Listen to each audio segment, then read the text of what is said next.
स्वागत करतु आपण मानू आजिर गप दुख तो एतिकी।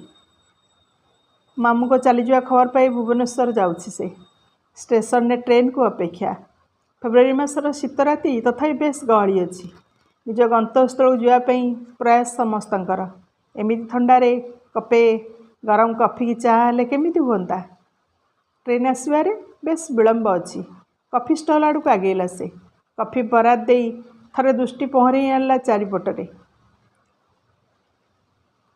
हेले ता दृष्टि पड़गला गोटे चेहरा उपरे आउ जी लगुला बेस परिचित निबिड़ भाव। अरे ये तो सुलता जे एत वर्ष पर टिके भी बदलेनी से कथा कुआ आखि परिचित हस। नगेन्द्र केबे भाभी नथिला एमिति अचानक भाव में सुलता सहित थोड़ा देखाई बारंबार इंटरव्यू विफल होगा पर केवल निजुक्तिटे अपर्णा को विवाह करथिला से आउ सुलता को न जणई ताठारु दूर को चली आसथिला चुपचाप दिल्ली। मात्र आज दीर्घ 10 वर्ष पर एमिति अचानक ता सहित देखाब एक से कल्पना भी कर नथिला। पछ कथा सब तार गोटी गोटी मन पड़ जाउथिला। सड़क दुर्घटना बापा चलीगला पर से माने निश्चय हो जाइथिले। गाँ स्कूल ले कौनसी मते तार पढ़ा सरी हेले आगु को पढ़ाई बो पाखरे ना थिला संबल ना थिला सहारा। एमित्री भी ता देह आजिकल भल रोनुला।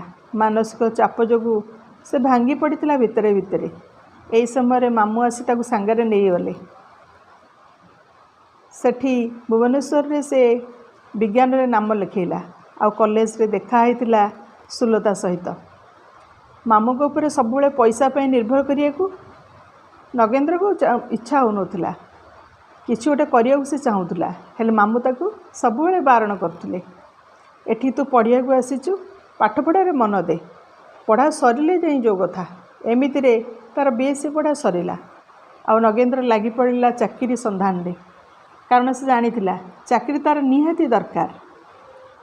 गाँव में बोर देह भल रोनुला ताकू आनी पाखे रखी ता जत्न नेବାକୁ तार बहुत इच्छा थिला हेले से थिला उपाय शून्य।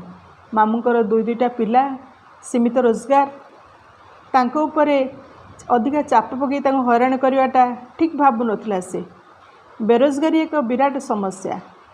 क्रमवर्धिनी जनसंख्या विस्फोरक रूप नेबाकू जाउथुला बेले समस्त कर्मसंस्थान जोगेवा समय थिला एक बड़ आह्वान।